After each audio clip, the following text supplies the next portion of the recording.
Hello, my friends. How are you doing? I hope you're having a good day. So yeah, let's have a nice stream tonight. Also have a look at the new creative pack that I've shown you, and I have my new background. I played a little bit around.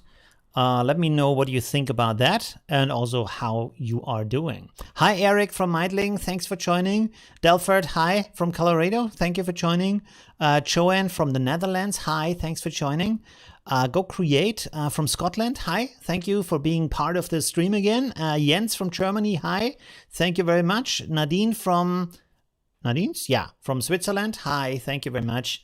Yeah, also as you can see, my mic is now coming from the other side, which means now I can see my screen a lot better than before, because before this arm was in front of the screen, so I was always like, and now I can see it.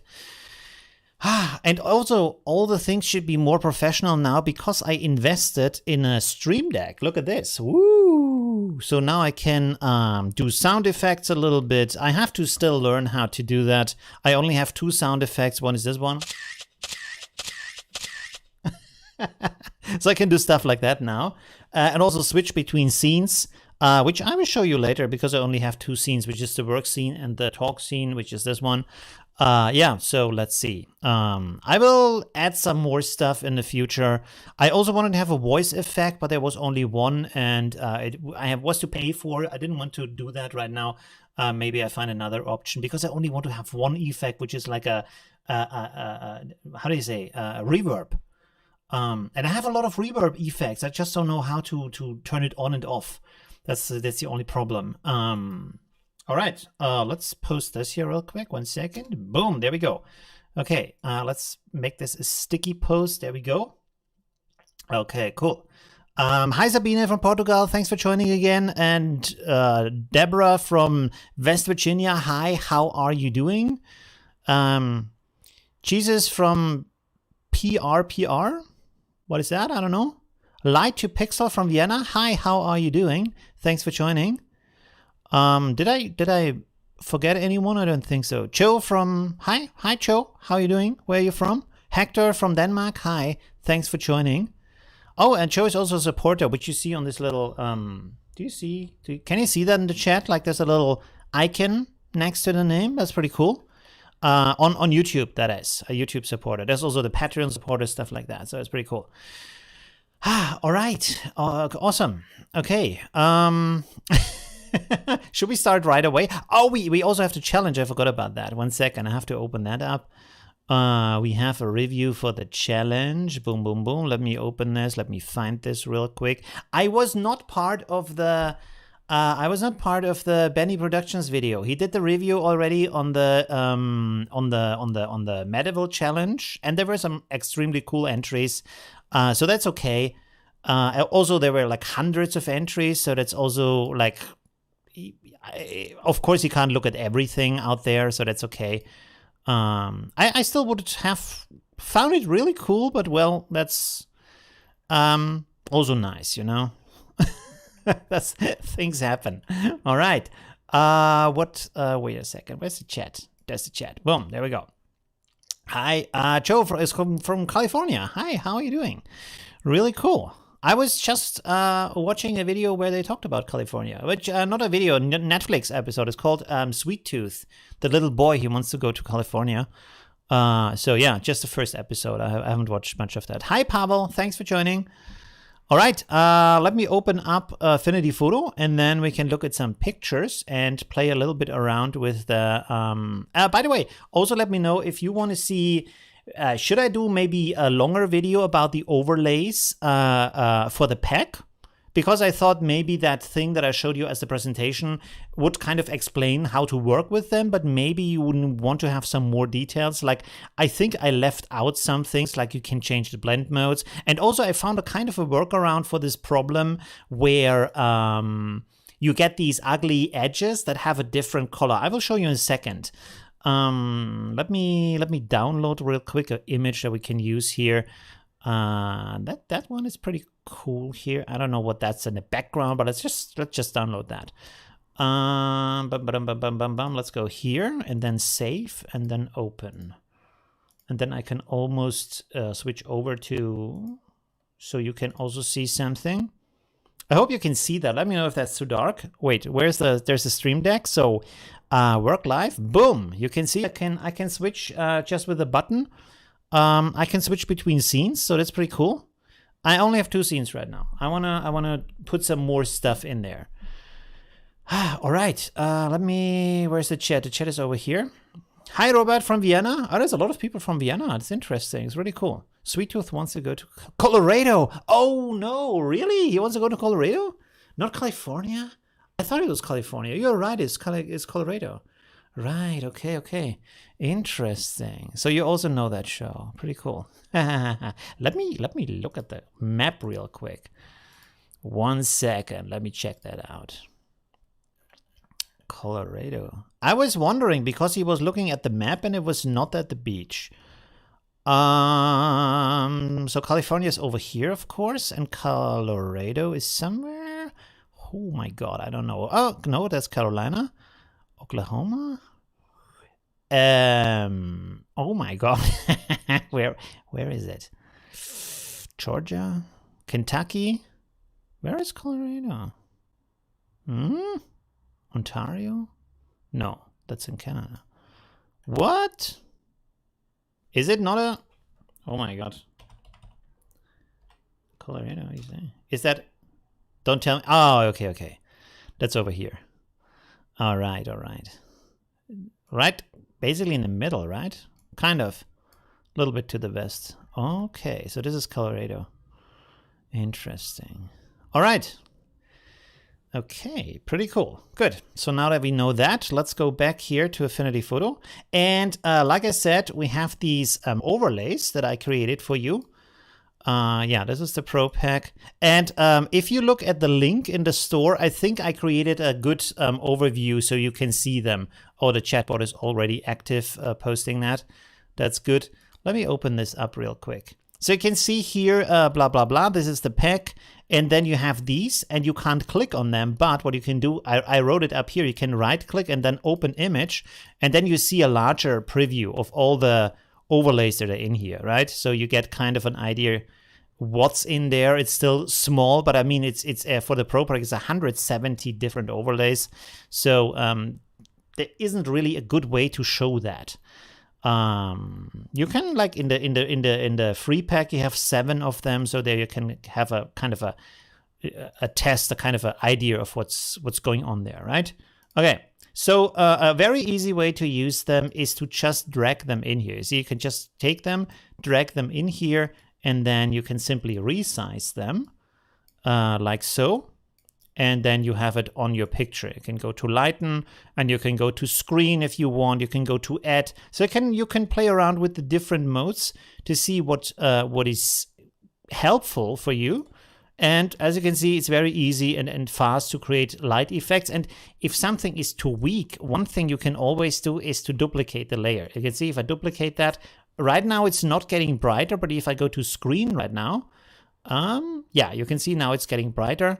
Or add, you can play around with the different blend modes here and see how they influence. You can also see with color dodge, you can make certain parts brighter, not all of them.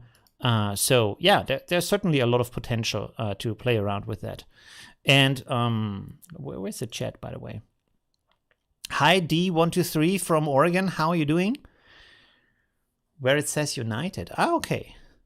Interesting. Okay, thank you for letting me know. Okay, what I wanted to show you is, let's group this real quick, like so. And here's the thing, when I make a mask now, and the mask is blurred, let's make it like this. Make this a little bit more blurry. And you can see if I paint here now, you get this kind of, sometimes you get this kind of green color here. You can see here at the border, and also over here it's kind of green, you see? So it's not just hiding the color, it's kind of interfering with the color. So it's not ideal. But what I found, what you can do is, if you go to group, it says pass through. But when you change the group, for example, to lighten, you can see that this ugly green thing goes away. So you look at this part here. You have a little bit of a kind of a greenish looking yellow here. So if I go to lighten, you can see that this is now just hiding the effect. And you can also set it to other blend modes, but probably lighten is the one that has the least influence on the colors on the overall look. And so you can have this blending softly and at the same time not change the color impact. Land Grabber? That's a strange name. Okay, pretty cool. Is that for a video game or something? Land Grabber, like on Minecraft or something? I'm impressed with the Benny Medieval challenge. Great piece of art with finished photo. Yeah, I want to do more there. Thank you very much for that, by the way. I also was very surprised that I can do that, because I was kind of worried it's not going to be good, because I'm not this kind of photo bashing thing is not a thing that I do very often. So I was very positively surprised that I can do that, and I want to do a lot more of that, because this can help in a lot of different ways to do interesting things.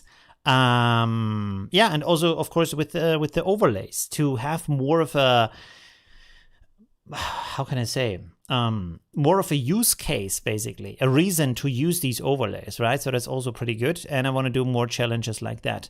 And I'm gonna announce the next challenge, I think on Tuesday, which is gonna be a super challenge that I created. So it's also going for a full month, so this time you really have a full month to create that stuff. And what was I about to say? Oh yeah, it's just based on my stuff. So I will explain that, and then I will also create an image that is based on that concept, and show you a time lapse, and also show you what I learned in the process. Yeah, and a little bit like oriented on Benny Productions, but with my own style and my own kind of way of doing things, basically. And of course, specialized on Affinity Photo, right? And I think you can use it in a lot of different ways. Like, not everything has to be so extremely sophisticated, like he's doing the stuff.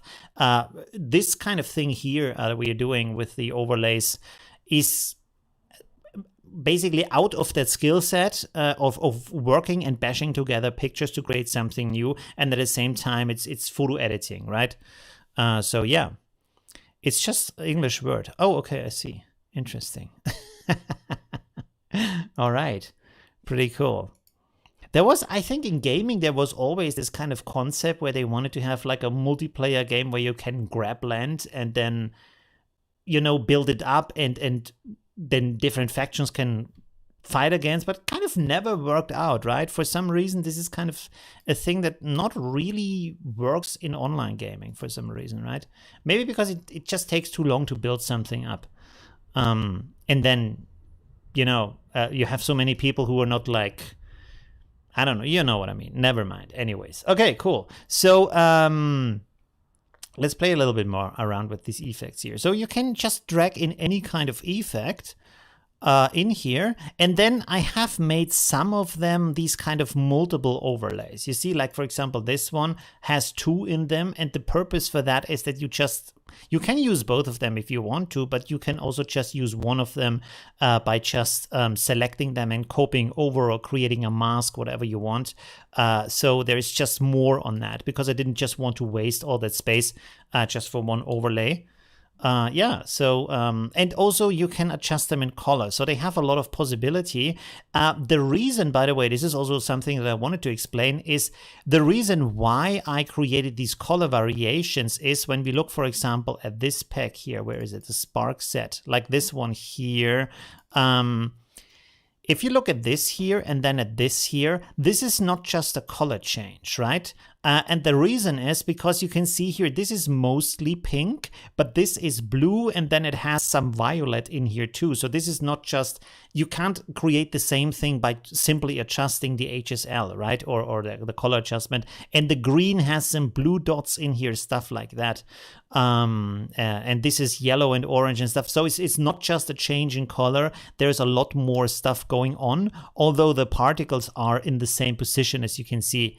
And should have the same look with a different color, right? So this is why I made these color variations. So you have basically the main colors or some very popular colors to work with, and then you can do fine adjustments within these colors, right? So it's also possible. Let's drag this in here, for example, this kind of blue with a little bit of violet in here. You can see I can just adjust this also, lighten, or any kind of other adjustment I want to do, right? And now you can go, for example, a really good way I found in Affinity Photo is to use Selective Color, and you want to drag this onto the layer, but with the short line, not with the long line, with the short line here. You can see these different blue lines, this one. And then look at the colors you have in the overlay here. It's blue and violet. So probably let's select blue first. And then you can just play around with the sliders and see what you get from that, right?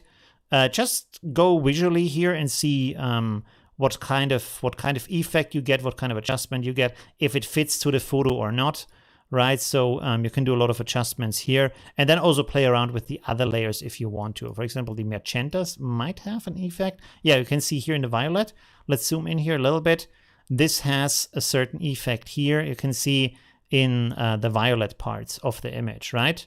So with that, you can adjust the kind of the taste of the colors you have in here, sometimes even more, right? So for example, if I go for the blues and I adjust this drastically, you can see this becomes a very different kind of blue. And we can also go the other way like so, and this becomes more of a pink than in these areas that have blue in them. But you can see that it does not affect these areas here, because apparently they have a different color, maybe cyan. So let's see cyan. Yeah, you see, this is more cyan. So if I remove the cyan from cyan, the other colors are left, and so this is why it turns pink, right? But you can also make it more cyan and then remove the pink, and you can see this has this kind of teal blue. So yeah, there's a lot of possibilities to adjust these and give you kind of a different flavor. And this is also why these are different variations of color, and not just they are not just changed with HSL or with recolor or stuff like that, right? Okay. Whew, wow, I'm talking a lot today.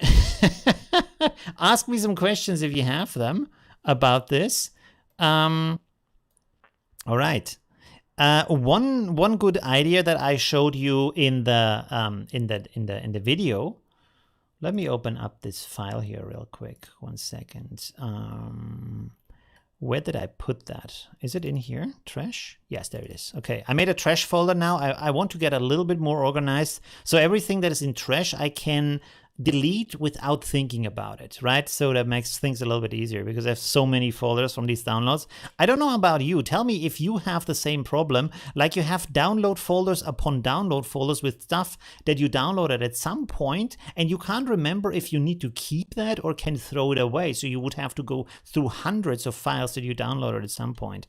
Anyways, okay, so you can see here that we have a certain natural light, not natural, but we have a light structure in the picture, and so we can place the elements similar to what we find in the picture to make it easier for us. Of course, here we have, as you can see, two colors. We have an orange, we have a blue. So we could adjust that, for example, with the orange to make the orange another color, and then also have the overlay in another color. Would have to incorporate this into portraits. You can also use it for other stuff. So you can use it for portraits. Thank you, by the way. But you can also use it for other things if you want to. Yeah. So for example, like here, we have the same situation. You can go in here and then have selective color for the whole image right now. And then look for what kind of colors do we have here, basically. Let's go with the reds, maybe. Yeah, you can see with that, I can adjust this kind of color here. Can I turn this pink? I can. Yeah, you see, now it's pink. There we go, easy peasy. By selecting the reds, and then you can see that these colors that have before been orange are now pink.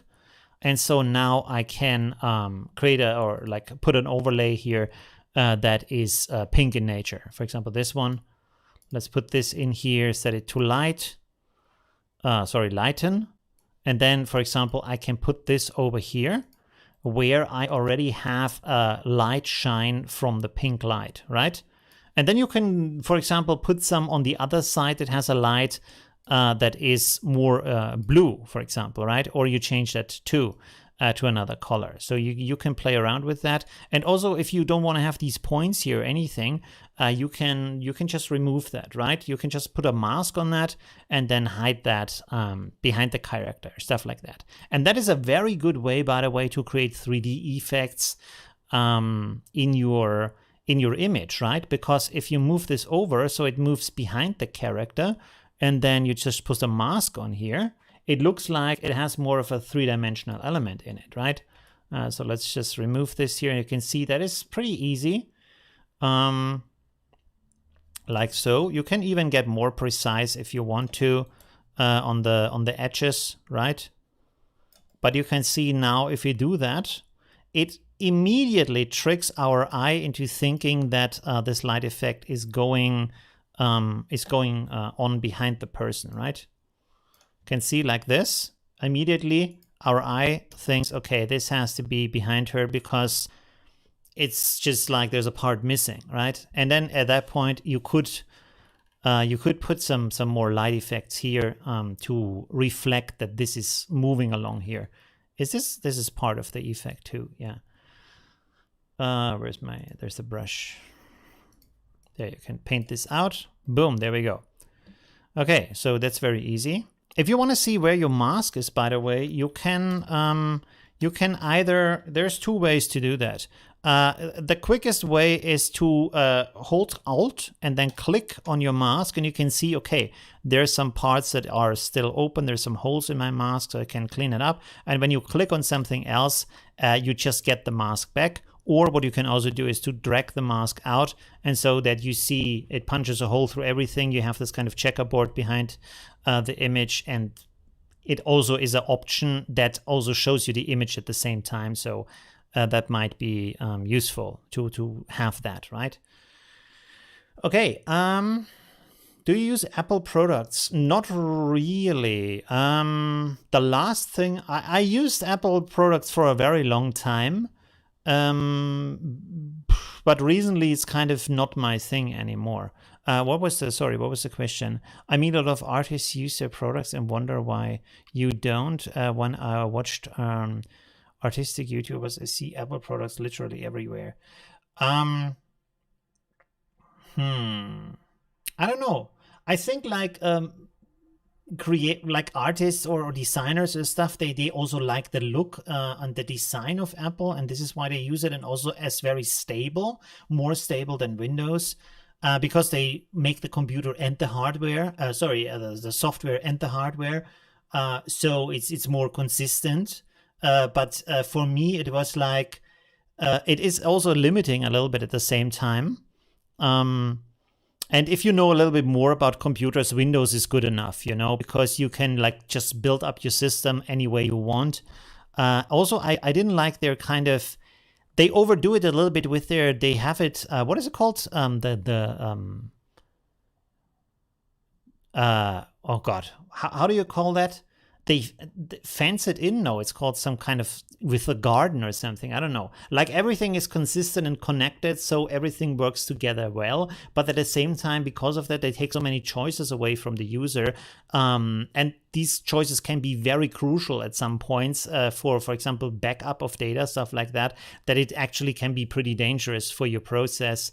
With, for example, iPhone and iPad, how it's syncing, because you don't really have too much control over that, because everything is going through iTunes and it's just going in the background. You can't really have much control where your data goes, how it's saved, stuff like that. It's kind of, I need some more control over that, right? And also like the innovation. Steve Jobs was the super innovator, basically, in the sense of having the vision where to push things.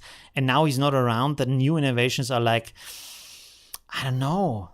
I haven't seen anything for a long time from Apple where I think, wow, that is a really good idea. You know, like the Apple Watch is kind of, the Apple headphones are like, now is the Apple credit cards like, the iPad was the last cool thing, to be honest. I don't know. The iPad was really good, and a lot of people laughed at it when it came out, and I was, from the beginning, really convinced that this would be good, and now a lot of people are using tablets. But since then, it's like, where's the next big thing, basically, from Apple, right? Is there something, have you seen something that's really good that they have created recently? I mean, they have the MacBook Air, which is nice. I never required it myself. I don't travel that much. So I don't know. I can't think of anything. Like, they were really, really good in the past, and they set a lot of visionary, like, I think also this is why we need these kind of, how do you say, thinking different companies. And they really did that. At least Steve Jobs did that. And you see, like, a lot of people say, well, Steve Jobs didn't create these things. Yes, but you need someone who has the vision, right? So that's the difference. You need people who have a clear vision on what to do. And then you have a lot of people who can do it. A lot of things in life is like a movie where you have a director with a vision, and then you have the team who can create that. The director can't maybe do the filming or the sound setup or the light setup or the special effects, but he doesn't have to. The only thing he needs to have is to have a very clear vision what to do, right? And then you get movies like Blade Runner or Alien or stuff like that, like real classics. Or what's a classic in the recent years? Matrix? No, that's also old. What is that? Shit. I can't. I watch so many movies on Netflix, but I can't think of one right now. Sorry for being late. No, don't worry. Hi, Claudia. Sorry for bring Claudia. What does that mean? Hi, Konos. Thanks for joining. Thank you for the long answer. Yeah, of course. Don't worry. You're welcome. And this, I mean, once in a time, these kind of innovations happen, and it's super hard. This is also, I think, what people miss on, that it's really, really hard to do something that is an idea that is there, and then do something that is really changing completely how the complete structure of things works, right?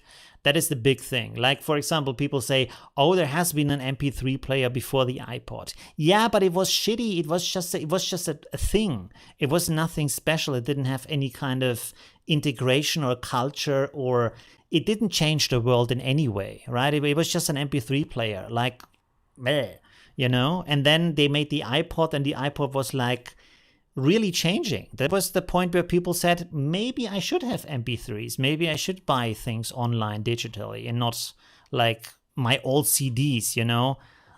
Yeah, that's a big thing, you know? That's the, bring was a typo. What does it mean? Wait, sorry. Bring? What did you want to say? Sorry for...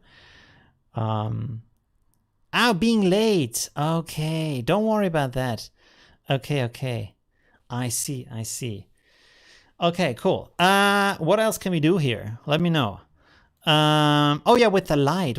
I think I showed this last time. Like, this is something I learned from Benny, and that is to use curves and then adjust them in a way where you think, okay, that looks good. For example, let's make this a little bit brighter here, and then adjust the colors here. Is this everything? Yes, it's everything. Let's remove the blue real quick here. And then let me see. Let's remove the... Okay, I'm failing terribly at this right now. Why is this not affecting the... Maybe there is no... I wanted to have the for her forehead in pink, but it doesn't For some reason, it doesn't want to do that right now. Let me see. What? Okay. I'm failing at this right now. So this is, I mean, okay, interesting. I wanted to paint some pink here, but apparently this is not the way to go. So let's try another method here. Usually that works, but in this case it didn't work. Let's just grab some pink from here, and then let me see. Let's go with lighten maybe.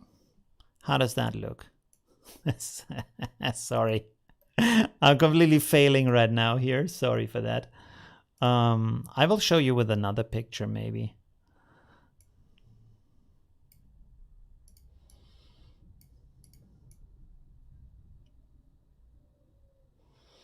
Well. Okay, so that is not working right now. Let me go to this picture here. Maybe here it's working better. Let's see. So what I wanted to do is you take curves and then you make it a little bit brighter in the way you want, and then you adjust the colors. Let's see. Oh, you can see here it works better. So for example, let's say we have some blue color here. Let's see what the green does. Yeah, let's take this for example. And then let's see, with the blue, we can push the blue up a little bit more like this. Maybe make it a little bit brighter, like so. And then you can see now this area here is bright. You invert the layer so it hasn't any effect on anything. And now you can paint this in here. Let's reduce the opacity here a little bit. And then you could, let's see. You see, you can paint some light effects on here if you want to. Let's do this maybe here a little bit. Let's just paint this on here a little bit and then go the other way. Make this smaller. And then let's reduce it from here.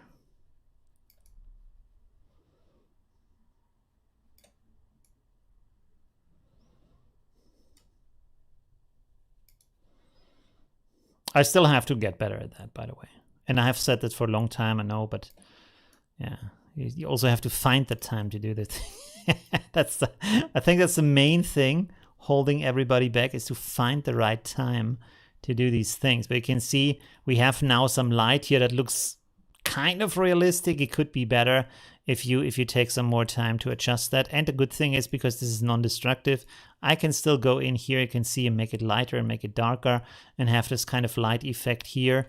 And then you can paint it on the rest of the, on the side of the guy or whatever you want to do with that.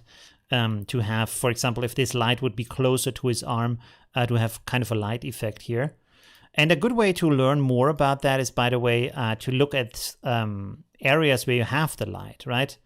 So just to look at pictures where you have light situations like that. And then you can, what I want to say? Yeah, you can learn how the light would be falling from that side, right? From that kind of direction. All right. Good. What else can we do here? By the way, what is the stream time right now? 33 minutes. Okay. Should we do, by the way, should we do a composite today? I'm not sure if we still have enough time for that. I would like to, but not sure if I thought, well, maybe. This one I think I used in my preview. Oh, there's some other mask stuff here. And I also wanted to use some other overlays again.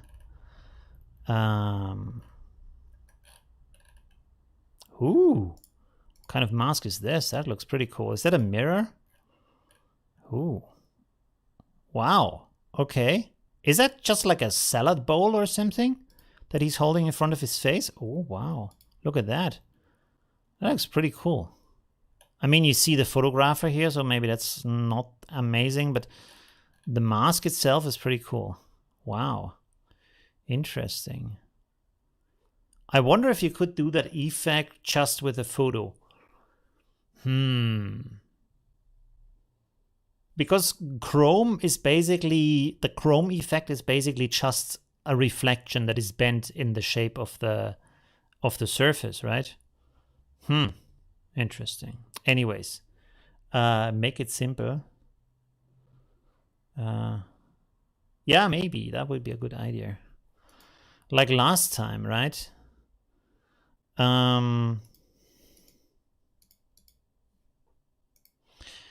What should we do something? Let's try to do something with this guy here, because I have already done something with this in the other video. So let's close this here and let's think what we could do with this guy here real quick. Yeah, okay, cool. We could have some rays that come out behind him. Let's see. And this is also the nice thing about these overlays. It's like it's really nice and easy to like prototype something, right? Just to play around with these different overlays. For example, we have this here. That could be nice. Like this in the background of him.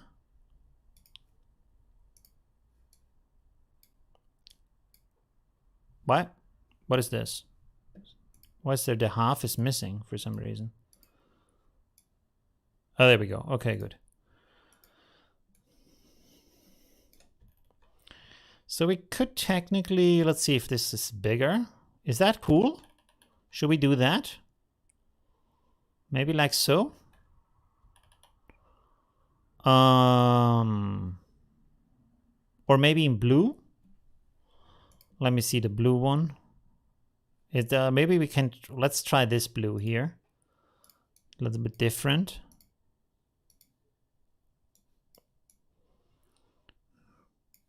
Let's hide the other one. Wow, okay, that's intense. Yeah, let's play around with that, maybe. Let's make a quick composite with this guy here. Maybe, should we select him first? Maybe a good idea, right? Let's see if the selection brush can actually handle this, because it's very like close to the background, but maybe we are lucky. It looks like we are. That looks good. Okay. Let's also grab this. That looks very promising right now. Okay. Refine. I think that's pretty accurate. I'm surprised. Okay, there's a little bit of a problem. I think we fix that later with the brush. There's something let's fix that later. Oh, he has an axe in his hand. Okay, let's apply this real quick here. Make a mask from that maybe, like so. Okay, there is some blurriness around here. That's not super ideal. Let's fix this a little bit really quick. Let me see. Nope, that's too big.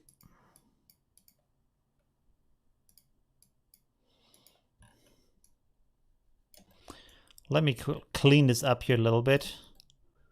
There's his shoes. Should we integrate the shoes? Let's see. Oh. Well, I mean, he's standing on that stuff here, so maybe we should integrate that into the mask.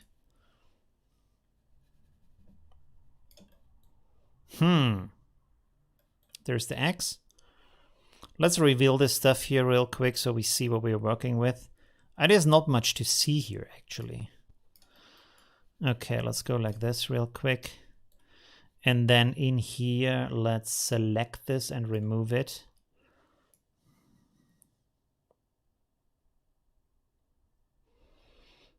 There we go.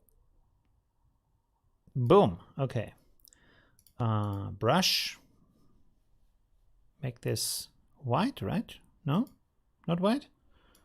Black? Oh, black. Okay, good. All right. Let me see. This is a very blurry mask. What's going on here? There we have the hand part. Let's fix this real quick. There's some stuff here. Let's make this a little bit smaller real quick. 1 second. Go down here again. Fix that part here a little bit better.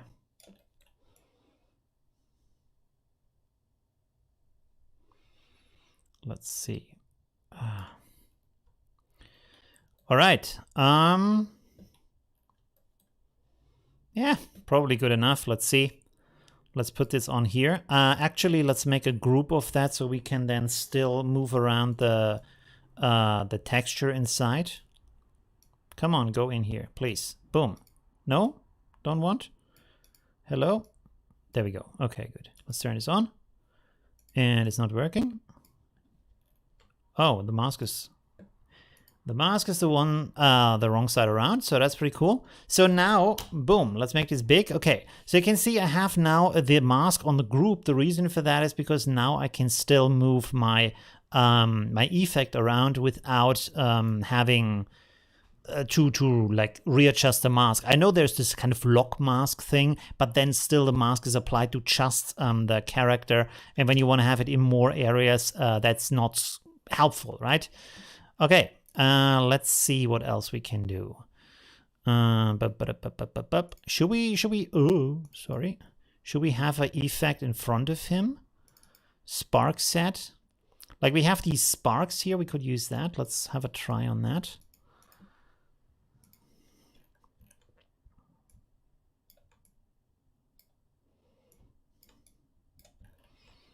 Is that interesting? Wait a second. Let's try the orange ones.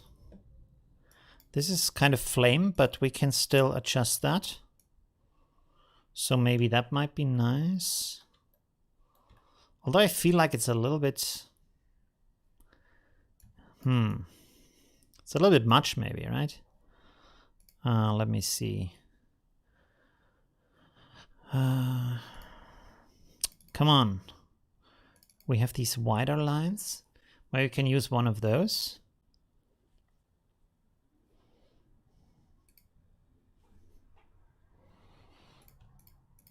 Let's try these.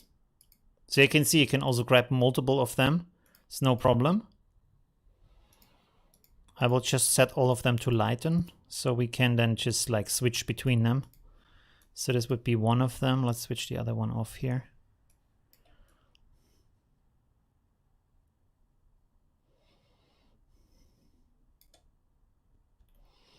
I mean, that's kind of nice.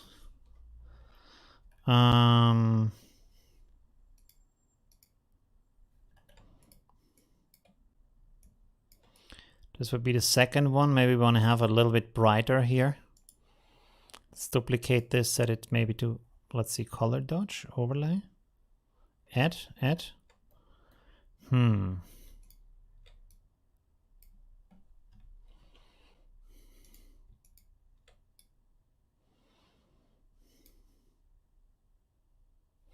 I feel like that's a little bit too much what's going on here right now. Let me group this real quick and then move it in here. So it's also behind him. And then we can maybe, for example, do it like this.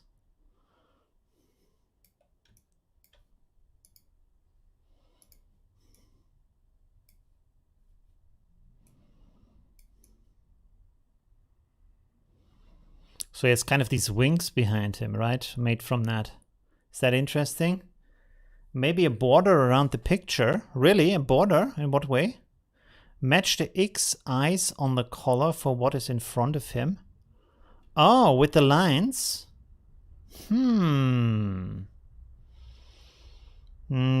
That could be interesting. Yes, that's true.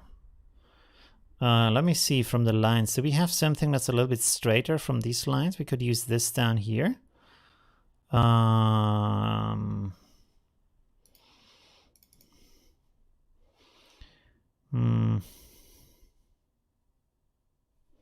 Maybe one of this here. But maybe it should be squiggly, right? We also have this kind of like smoke effect here. That could be interesting.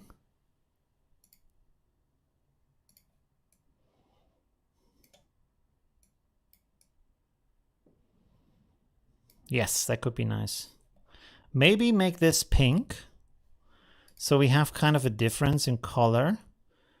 There's pink and there's orange. Let's take both of them.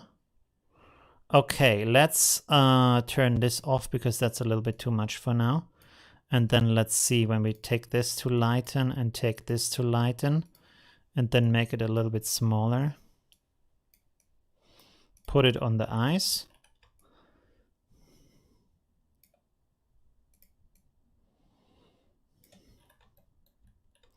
Okay, so we could have this one.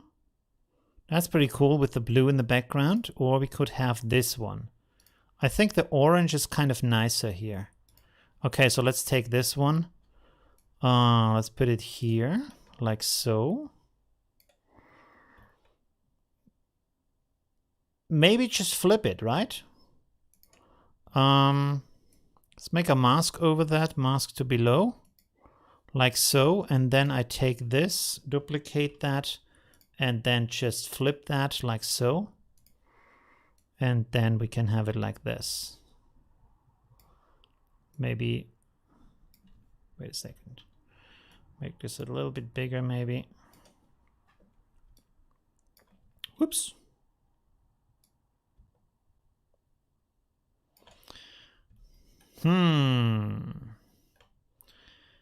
Should be the other way around, maybe?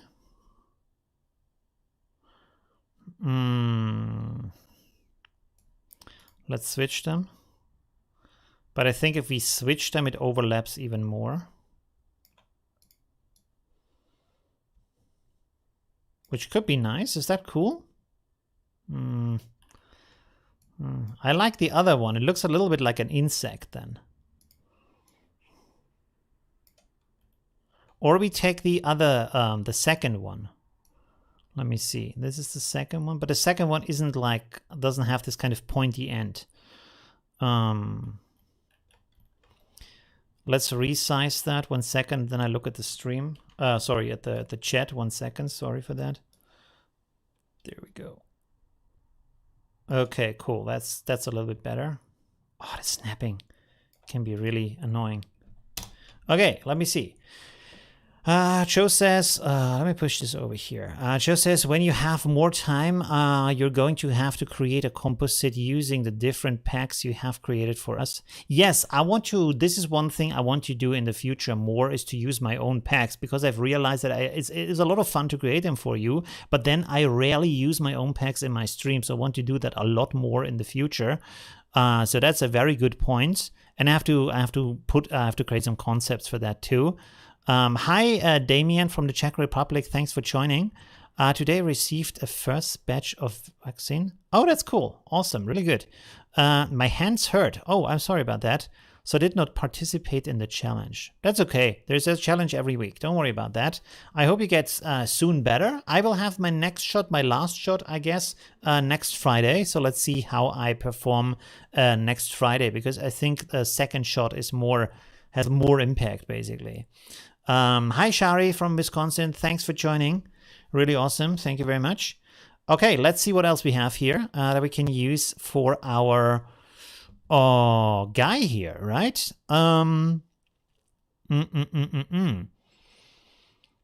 Like we could enhance these kind of crosses. Maybe, let me see. Maybe, let's duplicate this again. Sorry, the other one. Like this, and then I move the mask over, like so, and then let's resize this, and put it over this kind of cross here. It's maybe a little bit weak. I think we need something stronger here, so that's not gonna work. Okay, cool. So that's not it. Let me see what else we have. We could use this one here, or should we just like do this on the eyes? Is that good or is that too much? Let's see. That could be interesting. Probably have to fade that out a little bit. Let's put this on here. Duplicate. Set this to screen maybe. Duplicate again. Maybe duplicate again. Whoa. Okay. Group this, put this more on here like so. How does that look? Meh, not good. Okay, let's not do that. This is already enough.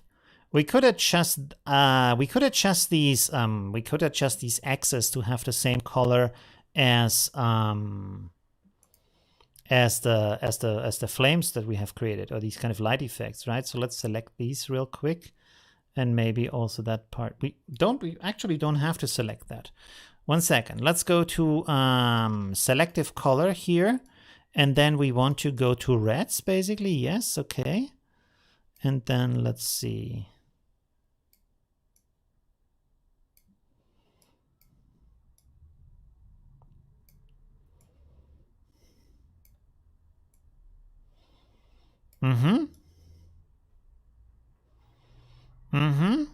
That's not too bad. Okay, cool. Let me let's select an adjustment here. If we make this green, let me see if we paint on that with white, what happens then? That's a little bit too intense. So we want to grab this color here, maybe this bright color here, that kind of yellow. Make this a little bit smaller here, and then reduce the opacity.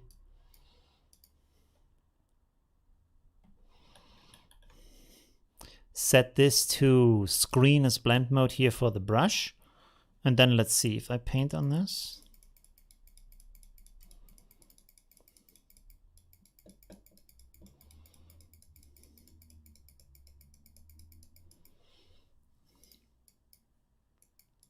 Whoa. Okay.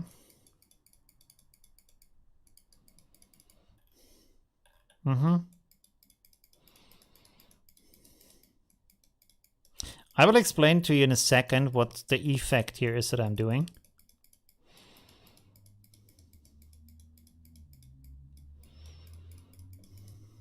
Or why this is getting brighter.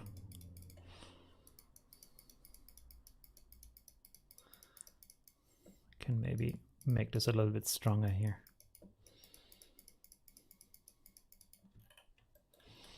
Okay, cool. Maybe a little bit more over here. This is too much. 1 second.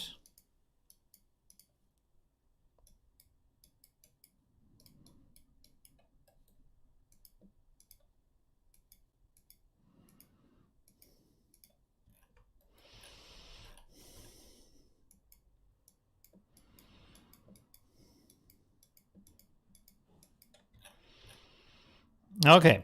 So let's have a look at what's happening here. 1 second. Let's make a rectangle here real quick, like so. I will put this in the front. Okay. Maybe make this black from the filling. Okay, so when I have a pixel layer and I have my brush, and you can see that I set the brush blend mode to screen. By the way, you have to remember to reset that, because afterwards you will not, like the brush is working in the wrong way. Hi, Nagaraj, is that how you pronounce that name? Hi, how are you doing? Thanks for joining. Hi, Stefan from Slovakia, how are you doing? All right, let's make this a little bit brighter. So you can see when I lay down a stroke here, and this is, let's make this yellow. You can see, like, because this is a low opacity, low hardness, I get this kind of yellow here, right? But because this is set to screen mode, as you know, when I have screen mode from the layer blend mode, like let's make a second layer here and I make another stroke, you can see that this is getting a little bit brighter just because of the opacity, but when I set it to screen, this is actually not different in this case.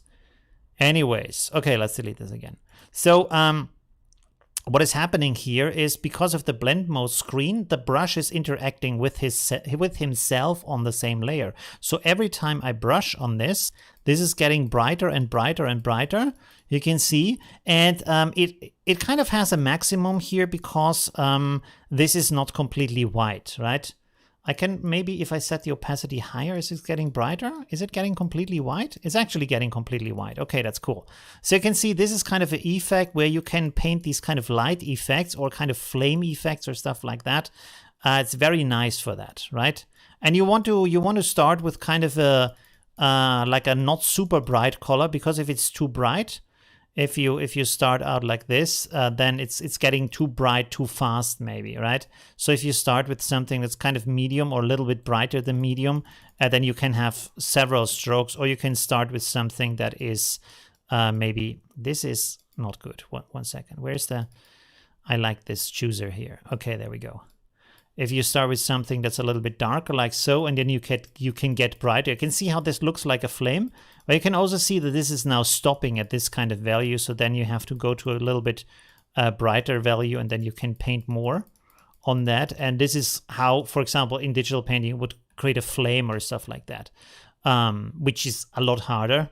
But for this kind of effect here, that's good enough, you know, that's everything you need. And this is done with this kind of screen blend mode, right? You can also try other blend modes, but this is one of the easiest effects to do to create something that is getting a little bit brighter.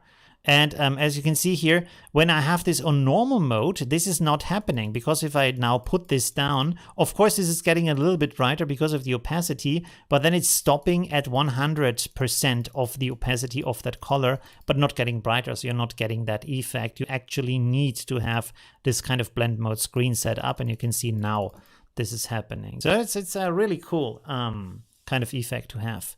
By the way, I have to start to promote my streams more. I have recently not promoted them at all, so the live audience has dropped off quite a bit. All right. Anyways, I'm happy for everybody who is here, by the way. All right. Should we do something else here? Some kind of different effect or overlay or something else. Maybe put something behind him still. By the way, we could, let me try this real quick. This kind of effect here, this spark effect. Maybe that's cool. I just want to see that real quick. Let's have this behind him in the group. Maybe behind that effect like so. Is it in the group right now? No, it's not. Oh, let's just go like that.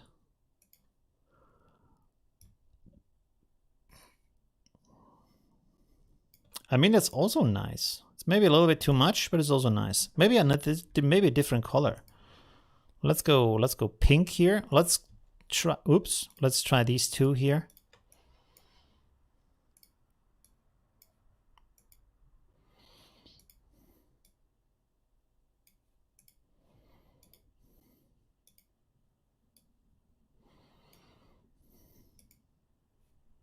I mean, that's pretty awesome, I would say.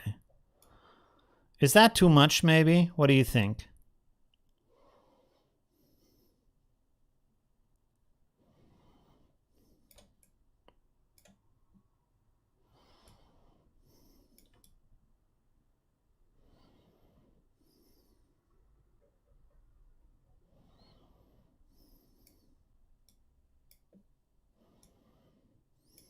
Maybe like this. That looks pretty cool. By the way, if I now duplicate this, let me see. If I duplicate that and then I make this larger, maybe rotate this like so. And then if we would hide the inside,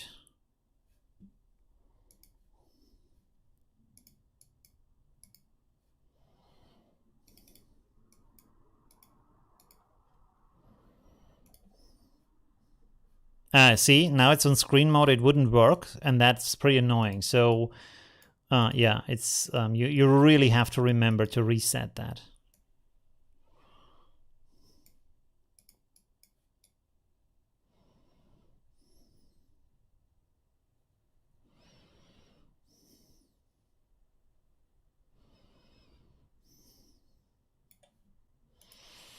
Okay. How about we weaken this a little bit on the outside?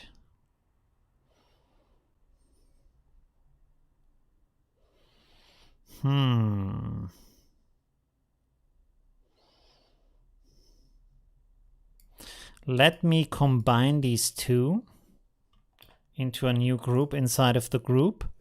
And then what I'm going to do is I create an... Should I create an ellipse? Yeah, let's create an ellipse here.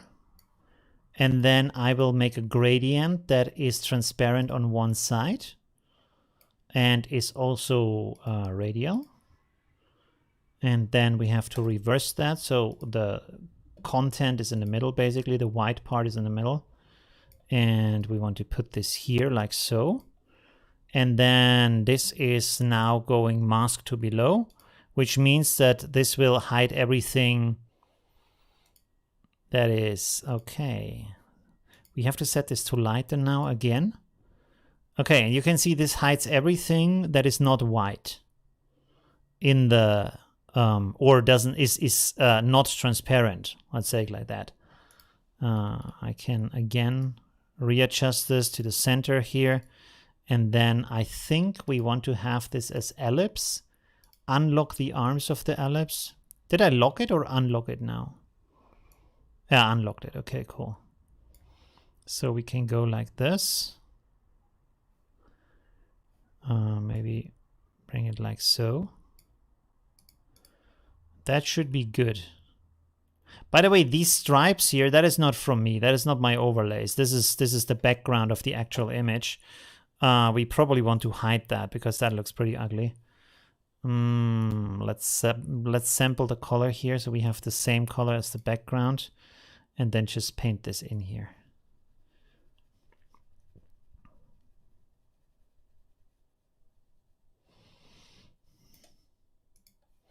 There we go. And then maybe I want to duplicate this real quick. Duplicate, and then blur this. So you can see I get this kind of glow around the effect, like so. So that's pretty nice. Yeah, I think that works pretty cool. Now the last part that would have to be done basically is to draw in all these kind of... By the way, we can delete this group here. Let's clean this up a little bit. Delete this here.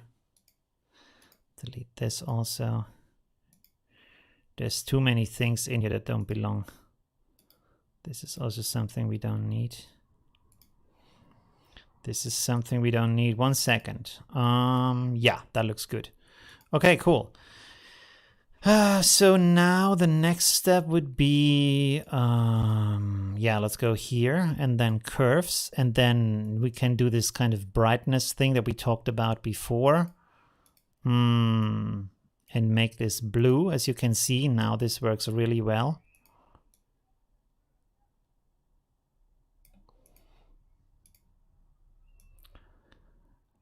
Hi, who's that? Oh God, Lulila. Sorry, Lulila. Hi from Ukraine. How are you doing? Thanks for joining. Hi, Nagarach. Hi, thanks for joining. Awesome. Hi, Stefan from Slovakia. I think I already said hi. Okay, pretty cool. Shari from Wisconsin. Did I say hi? I can't remember. I'm sorry. Okay, cool. Let me play around with this a little bit more here. Let's maybe reduce the green a little bit.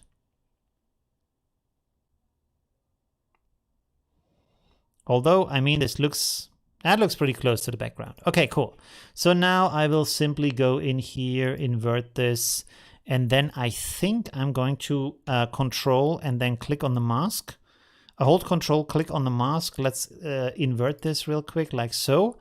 And this means that now, this is the light effect here, light FX. I can paint and can paint just on the inside of the mask. Or not. What is happening here? I'm on the wrong one, sorry. So this is not the light effects. Let's call this light effects here. Light effects. What is this? Okay, that's the face. Face light.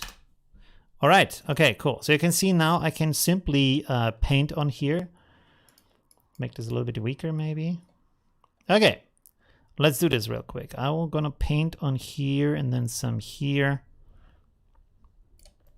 And some down here. Maybe I should only paint where that light is actually hitting the character, right? That might be a little bit smarter than what I'm doing here right now.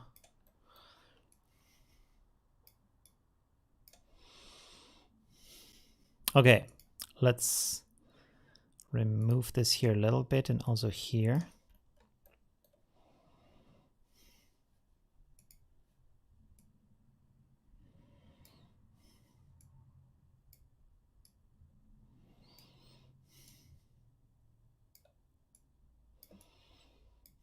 Whoa, got a little bit into the mask. Don't want to have that.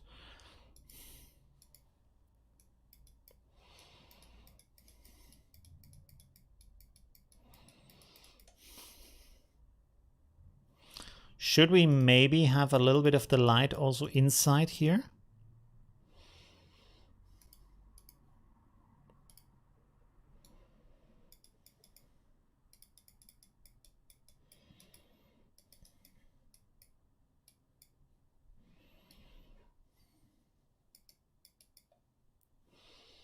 I feel like this is down here. That's a little bit too much on the...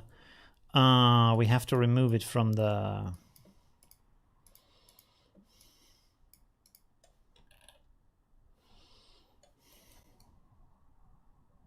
Oh, that's not good.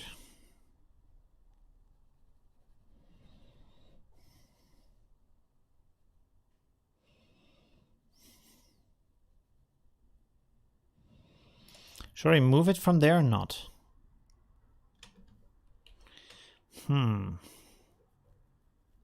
Maybe I leave it on just on one side. Nope.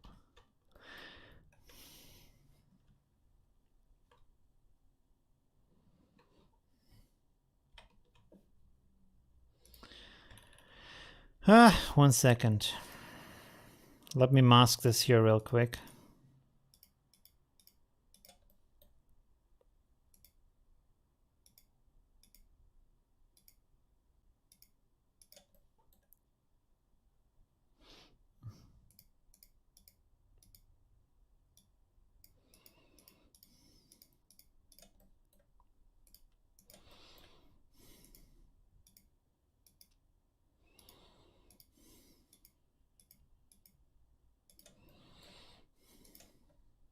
Almost done.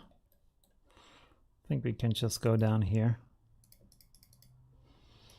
Let's see if that works.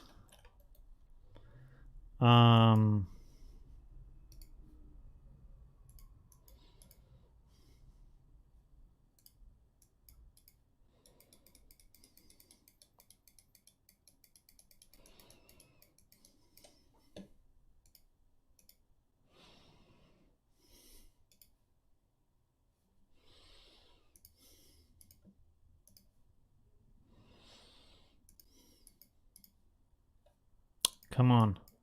Sorry.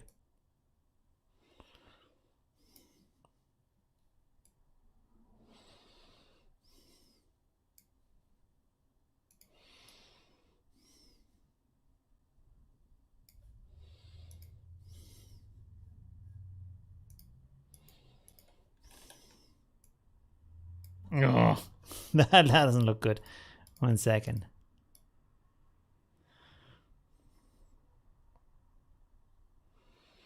Should we maybe just create a small line here?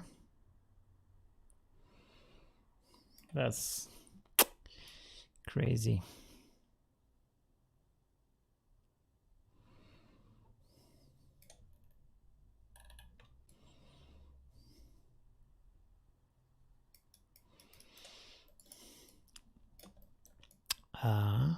Gonna explain to you in a second. This shouldn't be there, probably. This should be here. That's good. Just up here.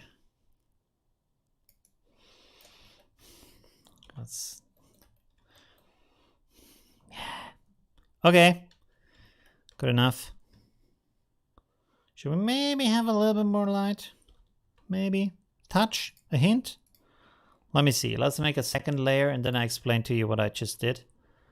Let's reduce this to maybe 4% here.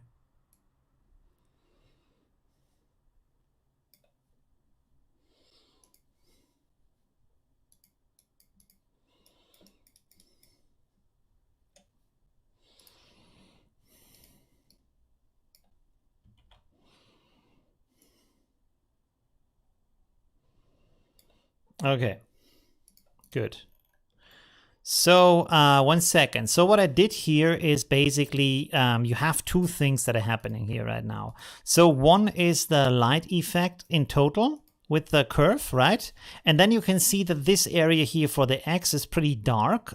So you could either create a second curve, or another thing that I'm doing is that I'm creating pixel layers that I paint white underneath or brighter, and this simply like gives the curve more to react with, and this is why that edge then becomes brighter, right? So you can have this kind of lit edge of the X down here, just to give it a little bit more visibility. Of course, you can play a lot more with everything in here, right?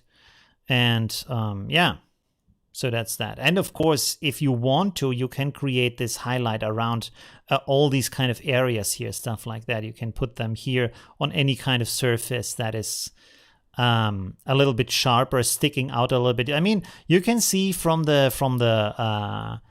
shape here of what is going on the clothing where the highlight and where the shadow would be. So you can actually basically work with that, right? And just like paint over this a little bit to make that area here brighter, for example, this kind of thing, and give everything a little bit more structure, right? If you want, like with the very same effect I just created. Let's make us another layer here just to show you real quick. Let's make this smaller here. And you can see you could just paint on this area here. Let's with a very small brush maybe. Go a little bit brighter here. That's too much. I mean, I can also adjust the opacity later on, so that's not a huge problem. You can see I can just paint on this. And then, for example, I take my eraser brush and I remove the stuff that I don't need.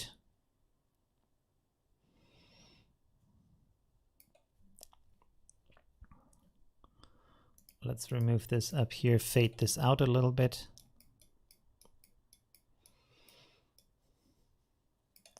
Like so, you can see you can make the seam brighter. Now it's maybe too bright, so you can go here with opacity and just set this up in a way that you think, okay, this looks good. And so you can set these kind of highlights. You can see here now this kind of seam here, this kind of edge has more highlight from the lights around. And so you can do this to the rest of the stuff if you want to, and invest all that light. So that's, but that's a slow process. I'm not going to do that right now in the live stream. Okay. Pretty cool. So this was a little bit of an example also what to do with the, like a quick sketch basically of what to do with the pack that I just created. Let's click on the link here real quick so I can show you. Is it popping up here? No? There we go. This here, this is what I'm talking about. Okay, this is the pack that I just created. Okay, and just to reiterate, like the Pro version has 170 different overlays, which are a combination of different designs and different color variations. That is how it gets to 170. And then you have different other packs where you can always see what is in here in the preview. And if you just want to try if they are good for you or not, there's a free pack that has different kinds of styles in here, so you can test these different kind of things. As you can see here, like a little bit of the thin lines, of the thicker lines, of these kind of sparkly effects and the amber effect. So just to get a taste of what the different folders are basically doing in the pack. Okay, cool. Whew. So let's have a look at our entries for the challenge, which this time we had a lot of entries, so that's pretty cool. Thank you very much for that. Woo, there's all these messages popping up. Sorry for that. By the way, let's refresh this real quick here, so we're not missing out on any kind of late entries. Thank you very much, D123. That's a cool username. Thank you. Okay, I'm always like to share the kind of newest things that I'm finding with you, and the kind of ideas and concepts and things on how to integrate these effects, right? Oh yeah, this is the original picture. So everybody was editing this kind of picture here, as I said. And so we have, this brings everything a little bit closer together because everybody has the same starting point. Of course, this picture was already very edited, but that's also kind of a challenge of what could you then creatively do with that. And there is still a million things that you can do with the picture, right? Hi, oh God, that's another complex name. Sorry. Resenji TV. Sorry, I probably have pronounced that completely wrong. The first one I can't pronounce at all. I'm sorry. Okay, let's go here. So this is from Trude. Let's have a look here. Wow, okay. So I have seen that Trude is really getting into these kind of abstract effects that have a little bit of this kind of grungy vintage look. Really amazing, very interesting effect. It's kind of a glitch effect. Like, I think maybe if you would have applied that to different parts of the image and maybe then also maybe copied over different parts of the image, that could be like a really interesting glitch effect. You know what I mean? Like you just take this part and then just move it over a little bit to the left, right? So it's kind of sticking out, the pixels don't line up, stuff like that. That could be really, really cool. Very interesting. Really like that. Very, very abstract also at the same time, but cool. Why not? You know? That's pretty interesting. It's really nice. And a lot of different steps in here. Let's see. Did she describe a little bit? No. Use Affinity Photo and Nik Collection also. And GIMP. Wow. So a lot of things went into that. Different colors. Neon metallic. Oh, okay. Interesting. Wow. All right. So by the way, this challenge was not about using the pack. You could use the pack in a late entry, basically. Yeah. That wasn't a challenge. Okay, this one is very, very dark. Wow, can you see anything on the screen? Because the stream is always a little bit darker, I think, than the original. Phew. Really hard to see anything here. I mean, mainly the glasses. Just Affinity Photo, nothing more. Quick edit. As I only see this today. I see, okay. I mean, it's cool, but it's very, very dark. It's nice on how reduced it is. Like, I like this effect when you have very little details and they just come out of the dark and have this kind of a little bit also spooky element in there. That's pretty cool. At the same time, it's very dark. Like a little bit brighter, maybe. Like keeping the background dark and everything, but these blue areas to be a little bit brighter. Maybe, but it's still cool. It's nice. It's a very like simple like adjustment, but not everything has to be super complex, right? It's a good idea. It's really interesting. It's very nice. Ooh, wow. So this is from Nadine. The last one was from Tony. Thank you very much, Tony. This one is from Nadine. Wow, that is very nice. So she turned into a giant warrior lady standing inside of a lake in a landscape. Very, very nice. I really like also how the reflection turned out. Really cool. Finding a picture that has this kind of a very flat mirror-like lake surface and then implementing the reflection like that is really cool. I also like how it looks like the water down here is bending a little bit near the water. Like it's a little bit warping. Like when you put something in water, it's kind of getting, you know, warped a little bit at that area because of, how do you say, the tension of the surface tension of the water. Pretty nice. Very, very cool. Really like that. And it's also nice that you took into consideration the that is getting more faded and also changes in color compared to up here. Whoops, sorry. So that's very nice. And you painted out the glasses a little bit, like maybe a little bit too bright. I would maybe have used more of a black from down here, or maybe from here, like from the actual shadows you see, to put this on here, or maybe from this material, like it's basically black, right? But you made a little bit of a reflection here on the side. That's pretty cool that you took that into consideration, that because the light is coming from the left, you also made a little bit of a light reflection on the plastic of the glasses. Really nice, very cool edit. Everything in blue. You remove the orange also. Pretty cool, very consistent from the color and from the composition. Really like that. Thank you very much, Nadine. Pretty cool. Okay, let's go for the next one. This is from Alan. Let's see. Yeah, so he says a simple modification. Very nice. Kind of this kind of gate effect a little bit, like laser gate. And the interesting thing is that because this is kind of perspectively warped to the side, I feel like the picture is too, although it's not. The picture is like straight on, like the original shot, but it feels like it, right? It's really strange. Very interesting. Very nice.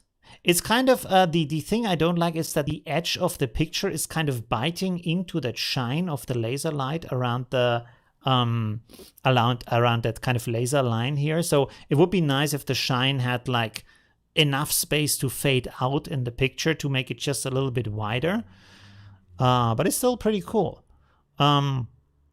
Also, I mean, what you could have tried it, maybe as an alternative or maybe as a little bit more challenging edit, is to make this arm here, this side of this portal, a little bit more over here, so it's behind the arm. You can see just the arm here sticking out, and then creating a mask around that so it looks like the portal is going behind her, so you actually have that kind of perspective effect, and you see that it's not just in front of her, it's just like she's standing inside of that frame, basically.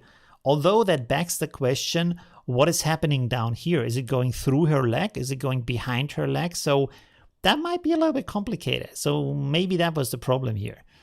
Interesting. Okay, really cool. Thank you very much, Ellen. Let's go. Oh, I closed it. 1 second. Let's reopen this. Sorry. Did I? What happened right now? Oh no, oh no. There we go. Sorry. Okay. By the way, I have my buttons here where I can switch. Blue, and then I can go back. Choo. Very nice. So this is with the new Stream Deck. I have this kind of ability, and I forgot about it. First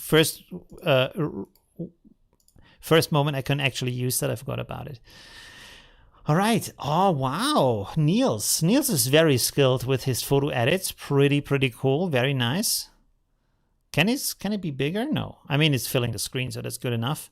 Wow. Really cool. So we have all these skulls here. So this is kind of an end of the world apocalypse situation. She even has, you can see here, she has a little apple here with a snake on it. This is maybe Eve, basically, right? And also you change the colors here of the glasses of the side here to the red of the rest of the situation. So that's very cool. Really also like the composite you can see with the columns that is creating a frame inside of the frame, you know. So from the different lines that are in the picture, it's really cool how everything lines up. Like you have this here, the columns, like I said, frame in frame. Then you have these skulls that are piling up to the main character. So everything is guided really nicely. Pretty awesome. Really like that. These colorful like glowing lines here, they are also pretty cool because they make another frame around her. So you have 1 frame, 2 frame, and then she's in the middle. Maybe have that glow a little bit more. Maybe that was too distracting. You tried it and it was like just too much.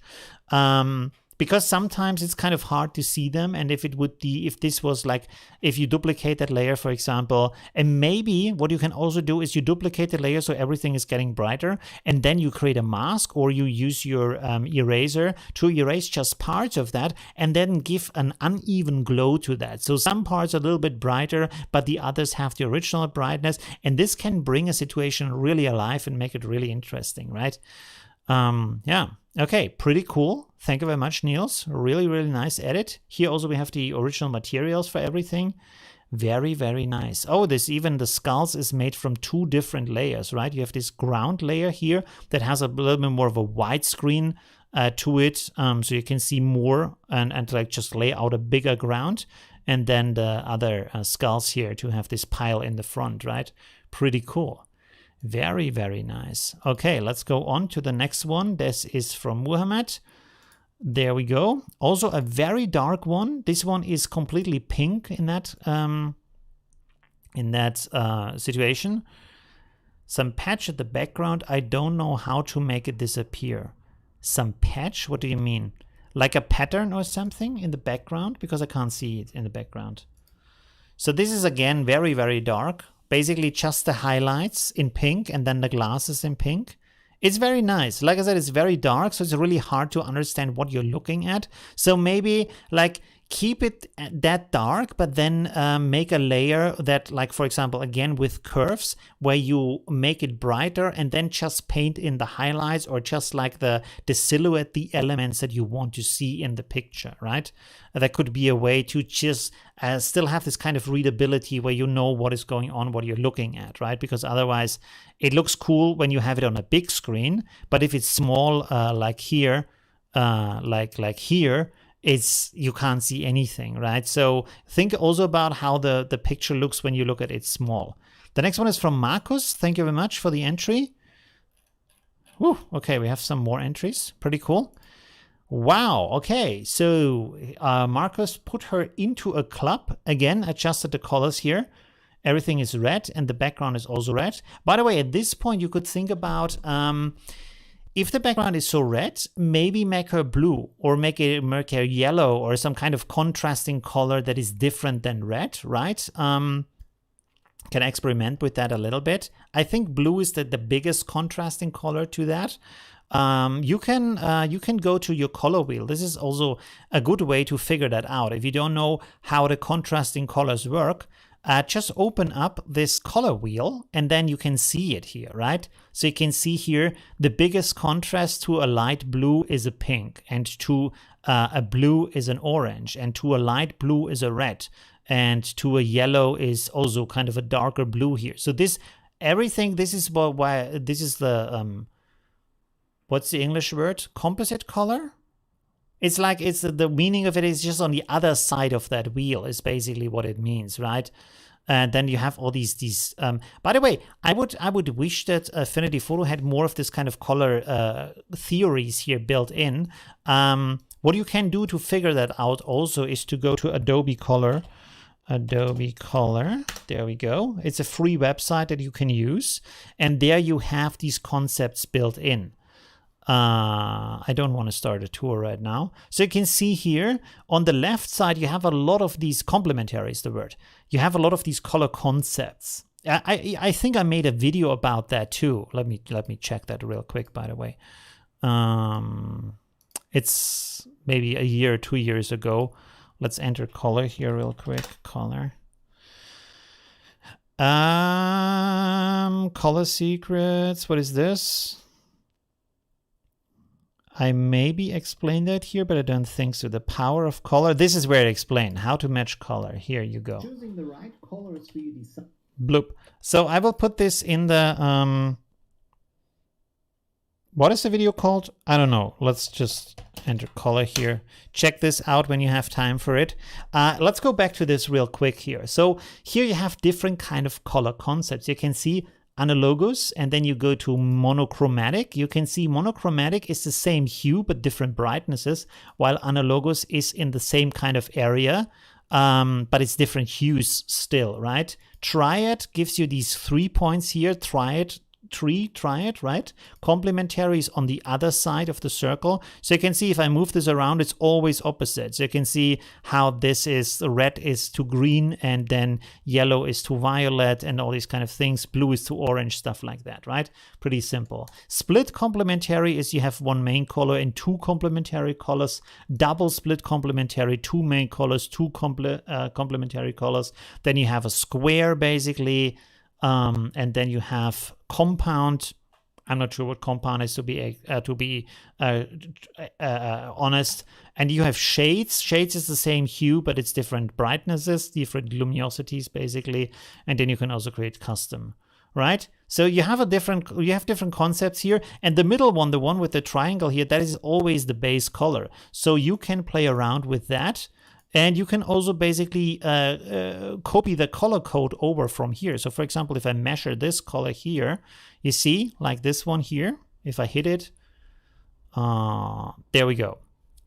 And this gives you a code. Like you can go in here, hex, RGB hex. So this gives you that. No, sorry, that's not it. This is the color here. There we go. So you can go now copy this number here, this thing here, and go in here, and then put it here. And hit enter. And so now I have this exact color, and now I can play with that. So split complementary, for example, is these two colors that I can work with, or in this case 4 colors, because it always gives you 5 colors. So this is basically different shades of these 2 colors, right? You can have monochromatic, analogous, triad. So you get a lot of these kind of colors here that you can play with, that you can work with, right? To have kind of an opposite, right? And as you can see here, as we have this kind of turquoise blue, and then we have this kind of darker orange here. And this is kind of what we created here. Of course, this is looking here a little bit brighter with the blue, and then we have a brighter orange here. So we basically have created that. And this is why they, at the same time, are complementary and at the same time have a color harmony where they fit together well. Right, so this is how you figure out what kind of color you could use for this background here, right? It's very simple to figure that out. Okay, and like I said, you just go to Google, enter color, Adobe Color. This is one of the best pages I found. There's other pages, but this is actually one of the best pages I found for that. Okay, anyways, pretty cool, very nice composition here, and also adjustments from the other values, like you also have this kind of gray, so you adapted the gray on the character to the gray or bluish gray of the background. So it's very nice, really cool work for that. Thank you very much, Markus. Nadine, yes, you're welcome, absolutely. Thank you for being part of the challenge, right? Okay, cool. Here is one from Joanne, which is very colorful. She used City Lights and Topaz Studio. I suppose City Lights is one of the packs that I have created also. Is it? I think it is, right? Let me see.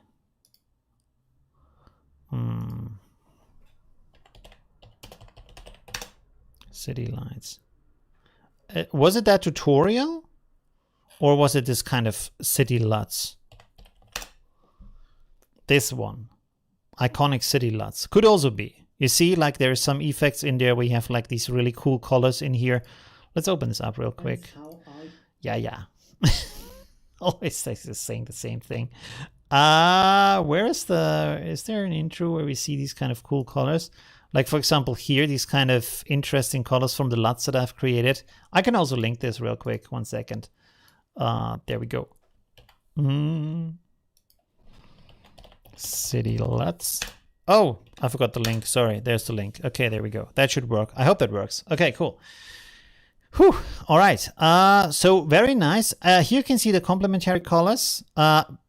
Very like intense colors at the same time.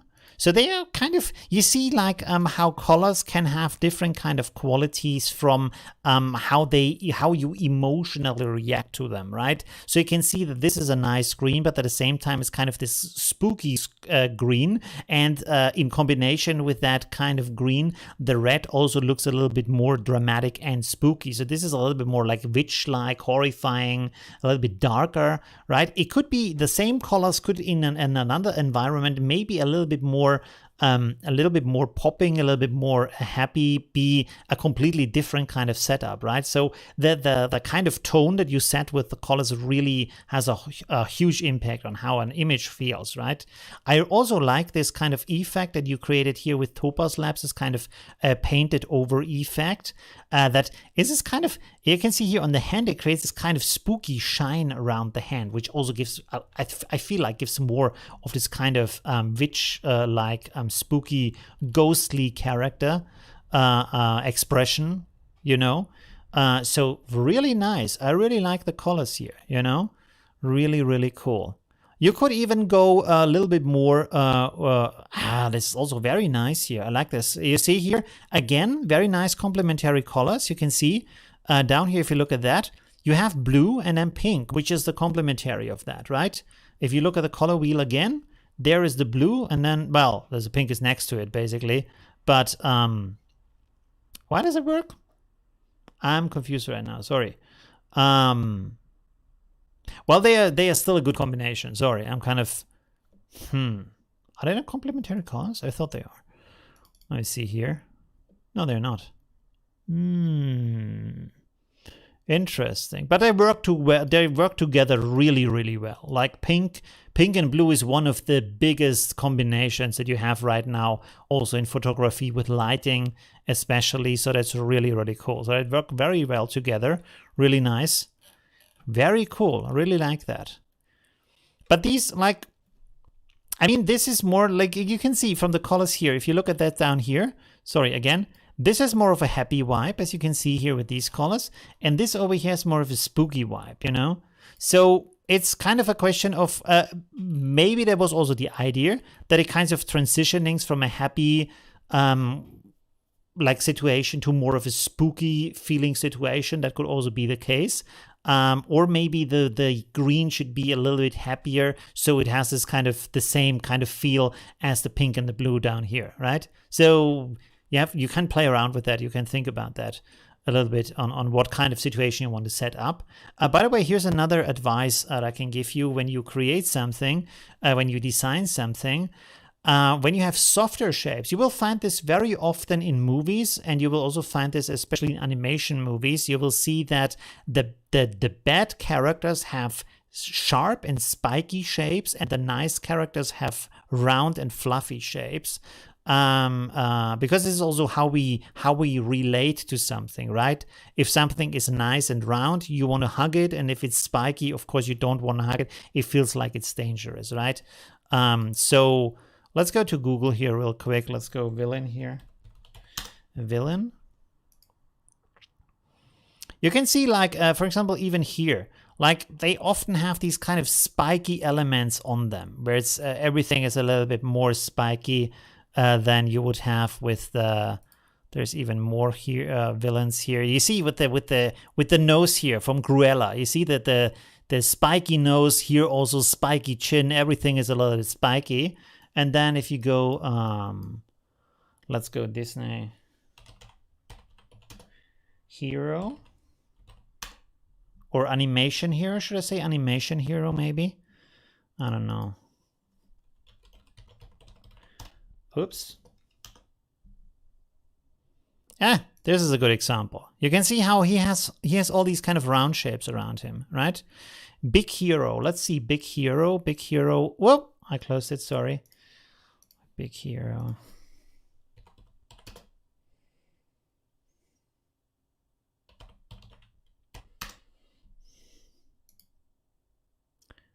What's the movie called? Big Hero 6. Oh, I closed it again. What the hell is going on right now? Sorry. Reopen. Big Hero 6. Villain. Who is the villain in that movie? Is that the villain? Is he the villain? From the movie? Is he? I actually can't remember. It's a really good movie. Oh, he is. Okay, but you can see he has more kind of these spiky elements also in his mask and everything, you know? When you look at the face. Ooh. It's a good shot of the face. Yeah, you see here from the how do you call this? From his jacket, you see? That's spiky. His mask is spiky with these red things. They look out like horns, and the shapes in his face is spiky, everything. And then you have the hero, and the hero is nice and fluffy, and you want to hug it, right? And this is kind of a classic concept. So you can work with that a lot. If you want to make something look evil, just give it some spiky elements. And if you want to look it nice, give it some round, fluffy elements, right? So that can be a very easy way to create these kind of concepts, right? Reaction to conditioning. Yeah, it's kind of conditioning, but it's also kind of how things are in reality, right? Like you wouldn't hug a hedgehog, right? But you would hug a cat because they have like is fluffy, right? And the other one has spikes, right? So we kind of react to the nature in that regard, basically. Thank you, Joanne, for that entry. Really cool. Here's Simon Childs. Let's see. Ooh, nice. Okay, really cool. Interesting. Let's have a look at this full screen. 1 second. There we go. Oh, there. Maybe a little bit smaller. Let's reset this. No. Let's go like this. Come on. There we go. Okay, pretty cool. Very nice. I like how, I mean, this blue is similar to this blue. I would have made this blue a little bit, how can I say? A little bit less pale. Well, it's kind of, how do you say? It's a cold blue. A little bit warmer blue maybe would be nice. in that regard, because everything here is kind of warm, except of the skull, of course, in the background. So that's kind of interesting. Yeah, but I like the setup of the composition. Also, how this skull is kind of coming out of this cosmic cloud, basically. So yeah, really interesting. Maybe in that regard, the blue is kind of good choice. Maybe, I don't know. It's really interesting. I wish there was like. I mean, at the same time, I can understand the connection because between her and the skull, I think like she is kind of a death bringer or something. She's an evil character in that situation. Yeah, it's pretty cool. Very nice. Really like that. And also the kind of fun colors below the skull, kind of the complete opposite of what you would think about a skull. Actually, I actually think the iPad version UI looks and works way nicer than the desktop version. That could be, yes, that could actually be that the iPad works better. I've never tried that, by the way. Affinity Photo iPad, never tried that. I don't have an iPad. I had iPads in the past, but now I don't have. It's like 10 years. Since 10 years, I haven't had an iPad. I have a Kindle, though. Where's the other one? I hope Affinity for Windows gets better as far as UI panels not minimizing enough and the way it's so intense for no reason on the GPU, which makes it very clunky for Windows. Is it on the GPU? Interesting. You can turn off the GPU support. I'm not sure if it still uses a lot of GPU, to be honest. I haven't looked into that. Yeah, but... Oh, there's even a little astronaut down here. Have you seen that?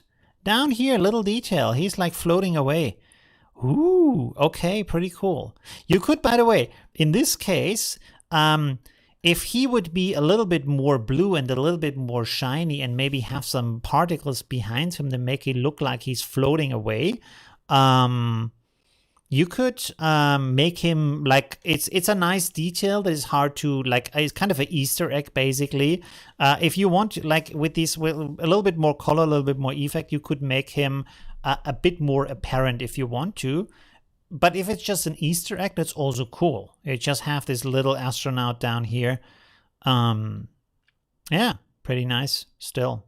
I think like a little bit of dust effect, so you see that he's floating away, would be good to have a little bit more story. Anyways, very, very nice edit. Pretty cool. Let's close this color wheel here and close this too. Okay, let's see. So this is from Dani. What has she done? I want to introduce my Tiger Lady. First try AP on iPad and first try blending and mixing this way. Let's see. Ooh, look at that. Okay.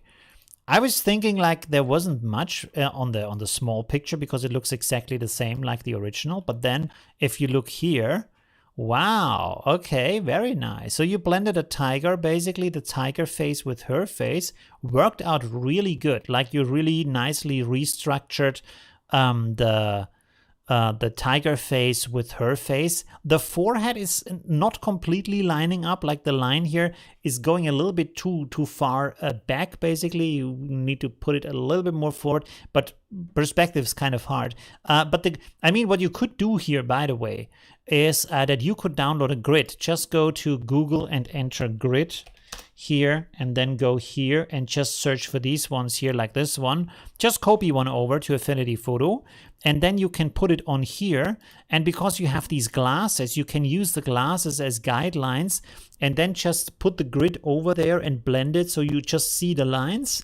And you can then use this as a kind of an orientation on how the perspective in that area would look, and then maybe stretch the tiger head in that way, right? To give you a little bit more guidance on how to adjust the lines. So that's a very easy trick to do that if you have elements that give you clear lines.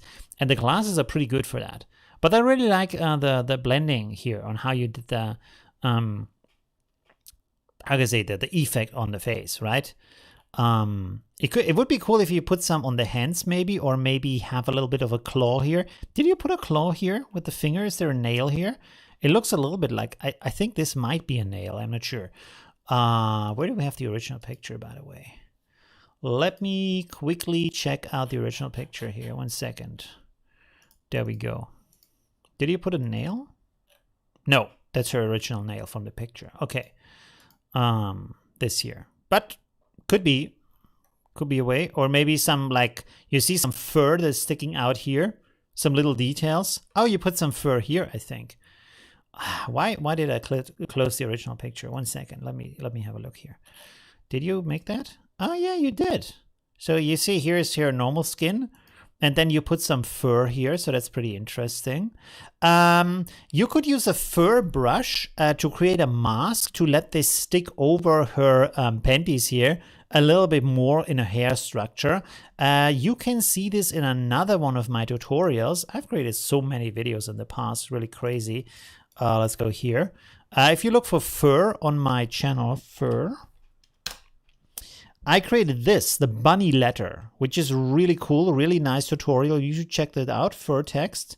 You see how I created here the text that is sticking out. So you can see that I have a normal text, then I make a picture overlay that is from a fur picture basically, and then I create a mask with these kind of fur details that sticks out, and because of that, this is tricking the brain into thinking that the font is actually warped into that fur and is actually a furry, fluffy text. So you can see how effective this is and how much this makes the text and the fur look a lot more 3D. So that's a really convincing and easy trick. Let me copy that to the chat real quick. Fur text effect. By the way, can you see my links? Can you see my links in the chat? I hope that works. Right? Haven't touched the hands. Ah, you're here. Hi. Dani is Mina? Okay. Tak says, personally, I wouldn't have raised the skull a bit so it's not on the same level and more over the shoulders. What do you mean? Oh, you mean from the astronaut. I think that was from before, from the other picture, right? I see. Okay, pretty cool. No, really nice. So you can play around with hi. Thanks for joining my live stream.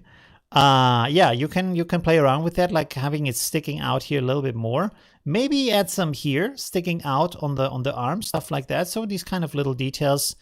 You even added a tail, so there is some details, and you have some fur down here. Okay, this is really hard with the stockings, a fishnet, and then the fur to maybe create it so it looks, it like sticks out a little bit. I mean, you could here on the edge, for example, you can again with the fur brush maybe have the hair stick a little bit out on the end because you have a nice bright edge here, so you can do with some details. And then we have the little tail here. That's pretty cool. You forgot to put the light effect on the tail, but I mean, for a beginner, maybe that's also a little bit too complex to do that. But just as a note, to just try to recolor that a little bit. Like, for example, give the tail the same blue that you have here, and then maybe some orange on the top here. Just paint that in a little bit and have it fade out. So you kind of a highlight on the top, right? Also, maybe draw the highlight over here so you can follow the shape of the tail a little bit more, so it's not as hidden in the background. But it's really cool. Once you see it, it's there. It's very nice. Pretty cool. Yeah. And you can like just look at that light structure here and on her clothing, and then from that kind of get an idea of what the lighting on the fur would be, right? From Nottingham, England. Wow. Okay, cool. Hi, Inner City. Thanks for joining. Pretty cool. Awesome. Thank you very much. Lots of work. And you also create, yeah, I mean, you put a lot of details in here. There's some cat hairs too, cat ears too. But like I said, drawing in these highlights, as I showed before, gives a lot more readability to these elements. You see, like if this would be a little bit brighter here on the edge, or maybe put a little bit glow inside of the ear so you can just see it better, because right now it's kind of melting into the background. It's very hard to see. So a little bit of an orange highlight here and maybe a little bit of a blue highlight on that ear, right? Depending on where that goes. You have done a really nice job here with the beard of the cat, right? Although this is ending a little bit abruptly, but still pretty cool. Very nice. Okay, cool. And it's kind of backlit also, the cat mustache, basically, right? Awesome, very nice. Let's close the grid here. And let's see, let's go on to the other stuff that we have here. Someone posted something. Let's reload this real quick. Okay. This was the last one. Oh, there's 2 more. Okay, cool. So there's 2 more to go. Let's see. So this one is by Christopher. I'm new to Affinity Photo after taking Jump from Photoshop. Not much done here apart from the particle overlay. Have a great day. Thank you very much. Okay, let's see. Oh, okay, I see. So you did some color adjustment to make everything a little bit darker. And then we have this kind of color overlay here in front, which is kind of a little bit like a, is it kind of snow? Is that what it is? Or is it like dust or something? But I feel like if everything would be a bit brighter, it would be better. Because it's really hard to see anything here. So let's just brighten this up a little bit with curves. Make this a little bit brighter here, like so, and then maybe bring this, in here a little bit.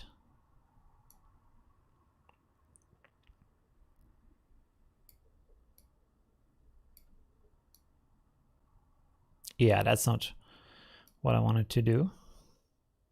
Nah, like this maybe. Yeah, like this maybe. Just a little bit brighter. Like now the overlay is a little bit too bright. You can play around by applying a curve to the overlay, so you can make the, for example, the medium bright areas a little bit darker so they blend less. Or you can play around with these blend ranges that you have over here with the cogwheel here. You click on that and then you have the source layer blend ranges. You can pull this down. You can see, so this is hiding areas, for example. Now it's only showing the brighter areas and hiding the darker areas, stuff like that. So if you imagine this would be an overlay, this would be only showing from the overlay the darker areas and hide the brighter areas, hide the darker areas. You can see here, right? So you can use that to influence how bright something is, and just make everything a little bit brighter maybe. So it's a little bit more visible, but it's up to taste. It's up to taste also. All right. Yeah, pretty cool. I mean, I like the combination. It's just like very hard to see anything, but the combination of the overlay and the effect is really cool. Or the adjustment of the photo is really cool. Okay, cool. And this is the last one here from David. Let's have a look here. Oh, wow. This looks a little bit like an old Star Trek episode. Kind of. With the ghostly figure here in the background. And we have the yellow brick road. What is going on here? What does the text say? Oh yeah, the alternative Oz universe. The courageous Linus destroyed the corrupt magic of Emerald City. Interesting. I basically kind of, this is a movie I want to see, right? I would like the new Joker movie that is kind of very dark. Have that as a Oz movie, right? With the girl, and then she is in that kind of absurd land, but in this kind of dark, gritty way of the Joker movie, or like this, for example, here. That would be pretty cool, right? To have this kind of more, I don't know. Yeah, just darker dystopian, more grown up version would be really nice. Maybe with less singing and more action. Okay, anyways.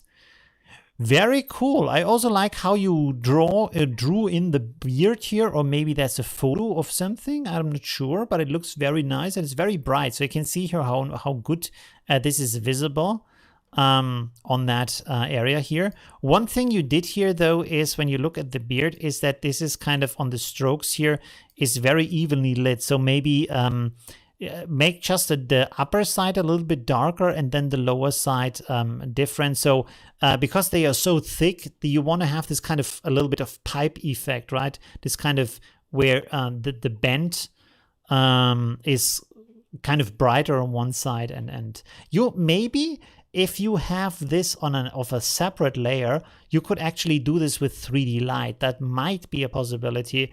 I'm not 100% certain, but we can try real quick here. Let's make here a pixel layer real quick. And then let me do this real quick just to see if this is possible or not. What is happening right now? Oh, there we go. Okay, let's go maybe with this as a color here. And then I will just draw something in here like so. Maybe make this a little, let's see. Oh, okay, sorry. We need some more opacity here. Let me stabilize this a little bit. Okay, cool. So we have this as an extra layer as pixel, right? And now if I go here to 3D light, let's go here to this, effects. Let me see if that works. I'm not sure. I have no idea. Ah, it's not too bad, actually. You see? So I can now have a lighting, for example, only on the top. You see? And this gives it kind of this 3D shape. And then you can introduce a second light source if you want to. Like, let's make a second light source that comes from below. And then change the color here. Let me see. Color wheel. Make this more orange.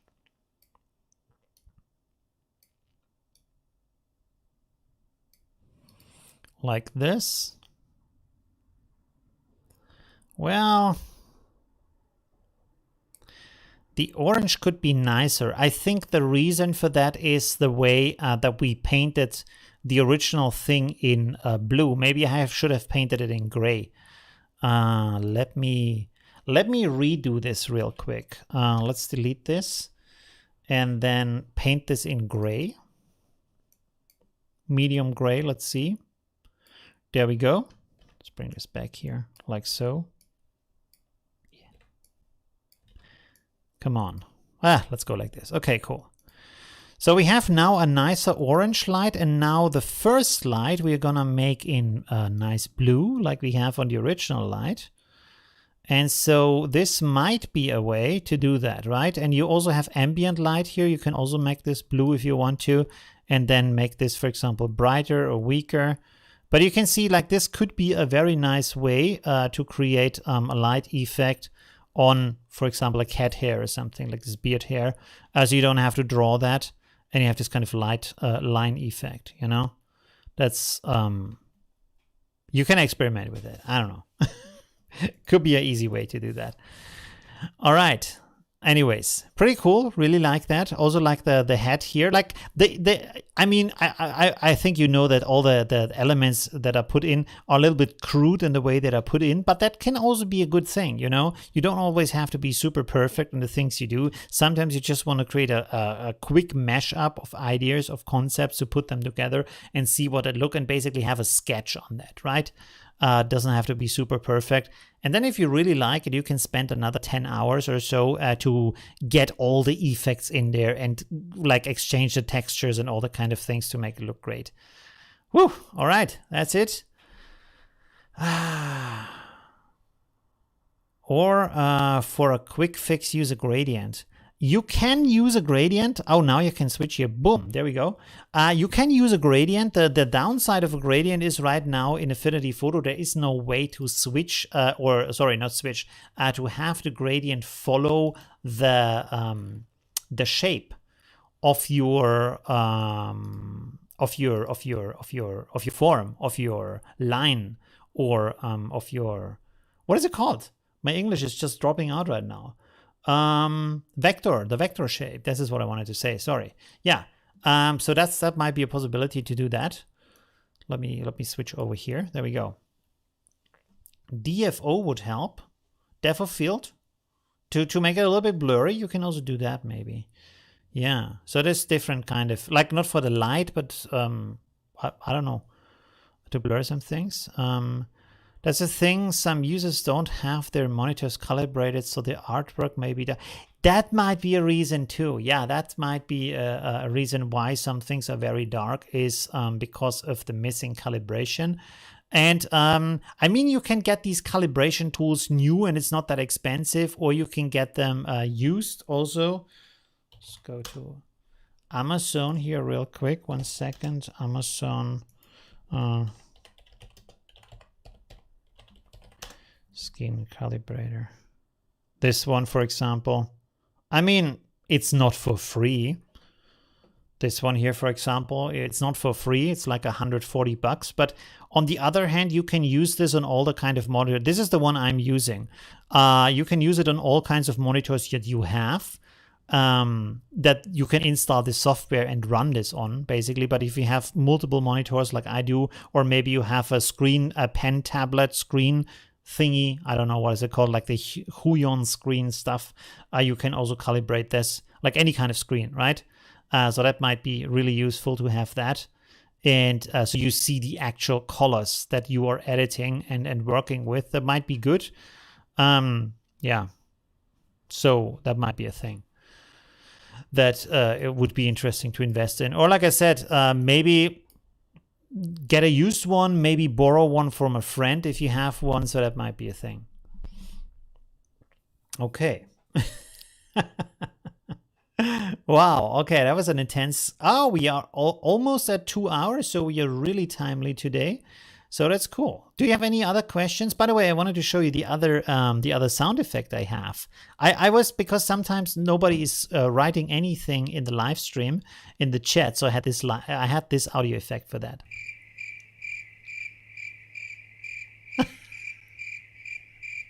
Yeah. So next time nobody is writing, we can use that.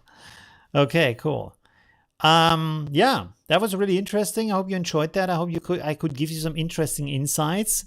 It wasn't a super complex composite today. We're going to do this next time. And also because of the super challenge, I'm going to do another of these time-lapse videos with a very sophisticated composite in there. So that is going to be really interesting. Also, like I said, check out my pack that I've created. The link is up there on the sticky comment if you want to. Can I copy this somehow? Oh, yes. No. Can I copy this? Unpin? No, I don't want to unpin that.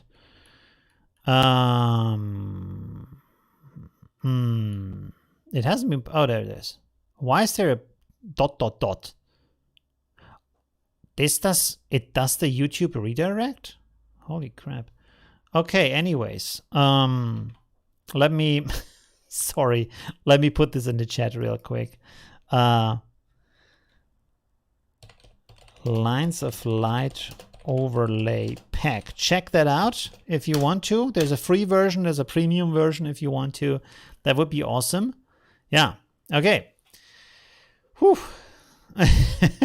I will look for some more sound effects and also for some voice changing effects. Maybe I'm gonna buy that effect, but I wanted to look for something that is maybe free or cheaper because I just want to have the reverb on that. Yeah, but let's see what we can do with that. So yeah, I think that's it for today.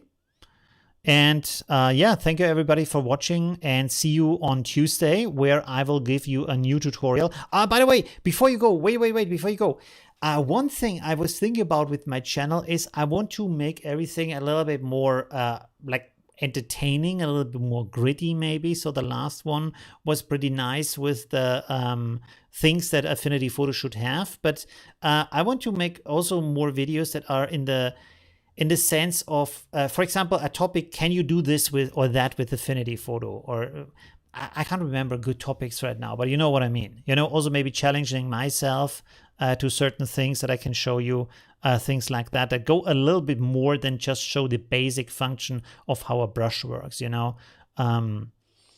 Or maybe other videos, why can't Affinity Photo do this and that? Like, why is it so hard to create that? For example, the effects that I've created with the overlay pack, you cannot do this in Affinity Photo because Affinity Photo just doesn't have these adjustments for the brushes. Like, I could have created a brush pack, but the brush adjustments don't go far enough. They don't have enough like things in there to do that. Yeah, so that could be interesting, right? A little bit more opinionated, a little bit more like intense and fun. Anyways, okay. That's it. Thank you very much for watching and see you soon. Bye.